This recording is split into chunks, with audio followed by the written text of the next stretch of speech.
खुलुमबाय दा आङो दङ धेमाजि जिल्लानि सिङाव थानाय गगामुख हालामाव गगामुख हालामनि गामियाव बेयाव मोनसे जिल्ला दुलाराय फुंगा 7थि 3 बोसोरारि जथुम्मा मोनसे हाबाफारि बेयाव फंबाय नबजितखौ लानानै लाबोनाय जादों फंबायखौ लोगो मोनदों दान्दिसे सम बेयाव फंबायजों माखासे बाथ्रा सावरायगोन फंबायजों जोंनि सानजारि थान्दै नायगिरि नोंथांमोननि गिबियावनो आंनि गोसो गोरबोनिफ्राय गाहाम हामलायनाय अननाय मोजां मोननायखौ बावहरग्रोनाय जाबाय दा नोंथांमोना मिथिखादों जानो हागौ फंबाया सासे PID लिटिल मास्टार सिजन 5 आव उइनार जानो हानाय नबजित नार्जारी फंबाय बिथांनिफ्राय जों दा माखासे बाथ्रा सावरायगोन गिबियावनो फंबाय नबजित नार्जारी नोंनि सिनायथि नोंनि मुं नोंनि गामि आइ बाबानि मुंखौ फोरमायनो थाखाय खावलायबाय खुलुमबाय आंनि मुङा नबजित नार्जारी आरो आं क्लास 6 आव फरायो आरो आंनि एजआ 10 आरो आंनि आइ आबानि नामा आंनि आइनि मुङा जिर्ण नार्जारी आरो आंनि पापानि मुङा उपेन नार्जारी आरो जों गलाघाट डिस्ट्रिक्ट सांखाथि सिसुपानि गामियाव थायो दा नोङो मा क्लासाव फरायगासिनो क्लास 8 ना क्लास 6 मा स्कुलाव फरायो नोङो आं Guwahati Maligaon railway higher secondary स्कुलाव इंलिश मिडियाम ना इंलिश मिडियाम गोजोननाय थाबाय फंबाया गावनि सिनायथिखौ फोरमायनानै होबाय लोगोसे दा जोङो फंबायनिफ्राय गोबां बाथ्रा मिथिनानै लाबावगोन जिहेथु फंबाया जों मिथिना मोन्दों नोङो DID लिटिल मास्टार सिजन 5 आव ना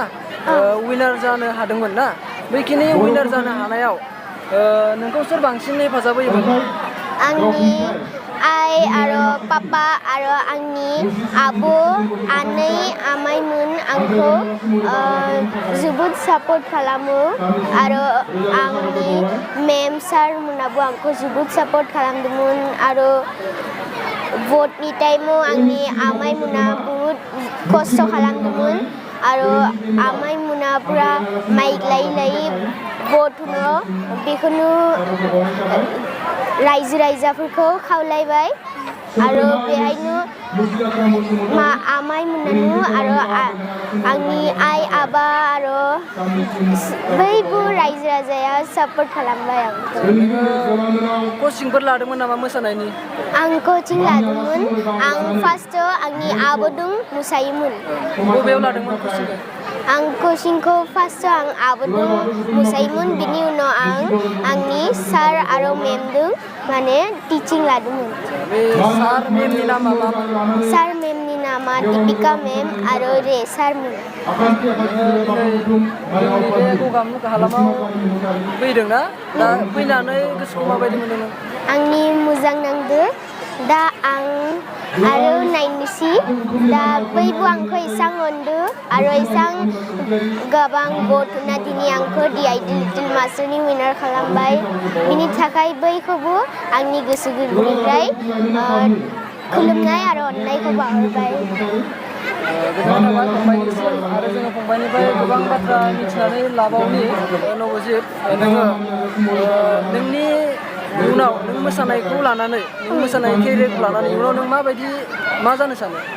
आं आरो गोबां गिदिर गिदिर रियेलिटि शो ट्राइ खालामगोन आरो आं प्रेक्टिस खालामना दो दा आरो आं फिउचाराव आं माने गिदिर जाना आं मोनसे गेदेर करियोग्राफार जागोन दा मा खालामनानै बांसिन मोजां मोनो आं दा मोसानानै बांसिन मोजां नाङो आंनि आरो मोसाब्ला माने मनफोराबो आंनि गोसोफोरा फ्रि नाङो गोजोननाय थाबाय फंबायनिफ्राय जोङो माखासे बाथ्रा मिथिनो लाबावनि जिहेथु नोंबायदि उन्दै फंबाय बिनानावफोर मोसानो गोसो गुदुं फंबाय बिनानावफोर थायो दा बै सोरनिसिम नोङो माबायदि थुलुंगा होनो सानो आंनि बायदि उन्दै आरो आंनि लोगोफोरखौ आं बुंनो सानदों जे जोबोद खस्थ' खालामनांगौ मोनसे रियेलिटि शो थांनो थाखाय आरो आंबो एसां थाब साक्सेस जायाखै आंनिबो बहुद माने बोसोर नांबाय आरो साक्सेसआ एसां थाबबो मोना आरो जों रिजेक्ट जाब्लानो जों सिलेक्ट जायो फंबायनिफ्राय माखासे बाथ्रा मिथिबावनि जिहेतु नोङो DID लिटिल मास्टारनि रियेलिटि शो ना बेयाव जिथु बाहागो लानो थाखाय मा खालामनांगौ जेनेबा बेनि प्रसेसफोरा मा बेखौ बुंनो हागोन नामा DID लिटिल मास्टार बा बेलेग गिदिर शो थांनो थाखाय बेनो आरो फार्स्टआव जों अडिशन होयो बिनि उनाव जोंखौ मुम्बाइआव लिंनाय उनाव बेहायनो माने प्रेक्टिस खालामो आरो खालामनानै फार्स्टआव अडिशन जायो जाजफोरा जाज खालामो बिनि उनाव सोरखौ सिलेक्ट खालामो बेखौ माने विं सुना होयो आरो सिलेक्ट खालामनायफोरखौ बेखौनो माने सिलेक्ट खालामनायफोरखौ आरो मेगा अडिशननि थाखाय आरो माने स्ट्रं खालामो आरो बिनि उनाव मेगा अडिशन सिलेक्ट जानायनि उनाव बिदिनो आरो राउन्ड फैबाय थायो आरो एलिमिनेटबो जाबाय थायो जाय माने स्करफोरा खम जानायफ्रा बे एलिमिनेट जाबाय थायो आरो बिदिनो बहुत खस्थ' खालामनांगौ जों फुङाव 5टा बाजियाव उठिना हरनि मालाबा 3टा बा 12टासोखौ जों छुट्टी मोनो जोंनि छुट्टी जायो नोंजों लोगोसे सोर फैफादों आंजों लोगोसे आंनि आइ फैदों आइजों नोंजों फैदों ना सान्दि जिथु रियेलिटि शो ना बेयाव पार्टिसिपेट खालामनो थाखाय नों प्रिपेरेसन खालामगासिनो दं नामा दा आरोबाव प्रिपेयार जानो दो आं आरो प्रेक्टिस खालामनो दो जाहाथे आं आरो गिदिर शो सिलेक्ट जानो थाखाय आरो प्रेक्टिस खालामनो दो दा नों खालामगासिनो नामा दाबो खालामगासिनो आरो दा प्रग्रामबो जानो दो दा प्रग्राम जोबनाय उनाव आरो प्रेक्टिस खालामगोन मानि प्रग्राम जागोन दा बे धेमाजि डिस्ट्रिक्टआव मोनसे प्रग्राम दं बिनि उनाव आरो धेमाजि डिस्ट्रिक्ट दुलाराय आइजो अनसाय आफाद आरो हारिमु आफादाव ना बेयाव नों बाहागो लायोना बेयाव बाहागो माने आंखौ इनभाइट खालामदों आरो इनभाइट खालामना दो बेहायबो थांनांगोन बिनि उनाव जानुवारिनि उनाव आरो प्रेक्टिस आरो स्कुलाबो जागोन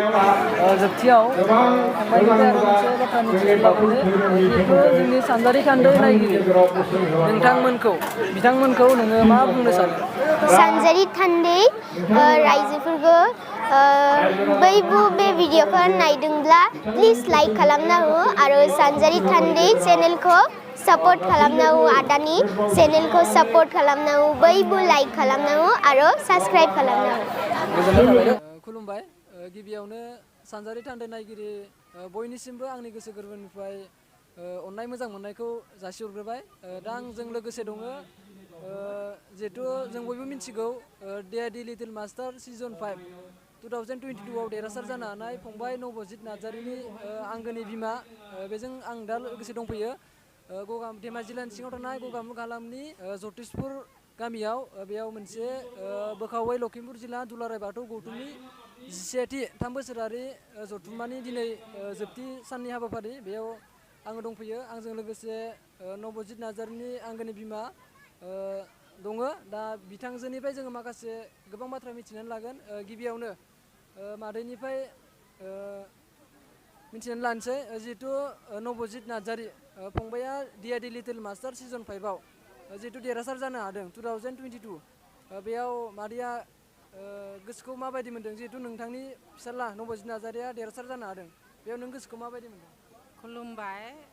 नोंथांमोन रायजो राजाखौ बयखौबो आं नोंथांमोननि चेनेलनि गेजेरजों फिन खनसेबाव खुलुमहरबाय दिनै DID लिटिल मास्टाराव नबजितआ देरहाना जानाय माने जोंनि बर' रायजोआ देरहानाय बेयावनो बयबो जोंनि बर' हारिया बा जोंनि रायजो राजा नोंथांमोना बयबो नबजित नार्जारिखौ भट होनानै उइनार खालामनानै जोंनि बर'नि नाम लाखिनो थाखाय बयबो आगान सुरदोंमोन जेरै रायजो राजा आगान सुरदों बिदिनो नबजितआ उइनार जानानै फैबाय बर' रायजोनि जोंनि बयनिबो नाम लाखिनो हादों दिनै नबजित बायदि गथ' गथाय सोबनि फिसा फिसौआबो मोसागासिनो दं एसेबो जाहाथे नबजित बायदि जानो थाखाय बिफा बिमाया बयबो गथ'फोरखौ थुलुंगा होना लांनांगोन आरो जाहाथे फरायनाय दामनाय देनाय मोसानाय मुसुरनाय मोसानाय जेरावबो जोंनि बर'आ आखा फाखा जाना आवगायना लांनांगोन आरो दिनै नबजित बायदि जोंनि DID लिटिल मास्टारावल' नङा अइन चेनेलावबो गथ'फोरा थांगासिनो दं बिसोरबो जाहाथे एसे बिफा बिमाया एसे जाहाथे गथ'फोरखौ थुलुंगा होना लांनांगौ जथेस्थ' खस्थ' खालामनांगोन बिफा बिमाया मानो होनबा गथ' अकल मोसाबाल' जाया बिफा बिमानि एसे सापर्ट थानांगोन रायजो राजाफोराबो सापर्ट होनांगोन नबजित नार्जारी फंबाया DID लिटिल मास्टाराव उइनार जानो हानाय सिमाङाव माबायदि हेफाजाब होबोनाय बा माबायदि खस्थ' खालामबोनाय खस्थ'आथ' जोबोद होनांगोन बिफा बिमाया मानो होनबा फिसा सासेखौ एसे आगोलाव लांनांगौबा बिराद खस्थ' दङ लेखा फरायनायबाबो खस्थ' दङ दामनाय देनाय मोसानायावबाबो खस्थ' दङ खस्थ'खौ जों खालामखानांगोन बिफा बिमाया मानो होनबा होमबासो गथ'आ देरहाबोगोन बिफा बिमानि थुलुंगा मोनबा बेखायनो जों माने बयखौबो आं रायजो राजाफोरखौ बुङो सोरनिबा फिसा फिसौआ मोसानायाव दङ खेल धेमालियाव दं बिसोरखौ जाहाथे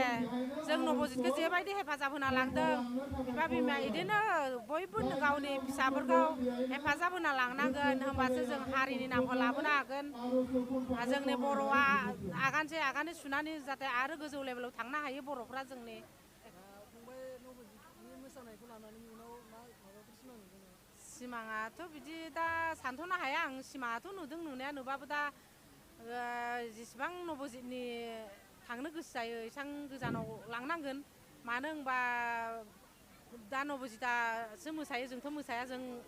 हेफाजाब होनायसो ओंखायनो आरो जों दा नबजितआ जि सानदों बेखौ खालामनांगोन आरो बिदि सानदों जोबथियाव मादैनिफ्राय मोनसे सोंथिबाव जिहेथु मादैया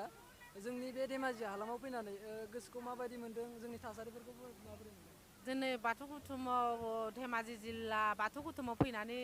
मिटिङाव फैना मोजां नांदों जोबोद मोजां नांदों जायगाखौबो मोजां नांदों रायजो राजाफोरखौबो नुनानै लैहोर लैहोर फैनाय नुनानै गोसोआ गोजोनदों बिदिनो जानांगौ जोंनि बर' हारिया बयबो माने हाखा फाखा फैनांगौ लैहोर लैहोर फैनानै नुजाफैबा मिटिङा थांबा मोजां नाङो आरो मादैया गिबि खेब नामा धेमाजियाव आं धेमाजि जिल्लायाव फैनाया खेबनै जाखांबाय ओमफ्राय एबारनो खेबथाम जाबाय आरो फैनाया आरो दा 30 थारिखआव दंबावो बे गगामुखआव बे जोंनि मा होनगोन बे गुबुन हारिफोरा माबा लादों नो बिसोरो माने लेंदों आरो ओं आफनमोननि माबाफोरा बेयाव गोजोननाय थाबाय मादैनिसिम दा जोङो सानजारि थान्दै नायगिरि बिथांमोननिसिम आंनि गोसो गोरबोनिफ्राय फिन खेबसे आंनि अननाय मोजां मोननाय आरो सिबिनायखौ बावहरनानै दिनैनि जिहेथु मादैजों दान्दिसे मोगा मोगि सावरायनाय हाबाफारिखौ बेखिनियावनो फोजोबनाय जाबाय गोजोन्थों मादै खुलुमबाय।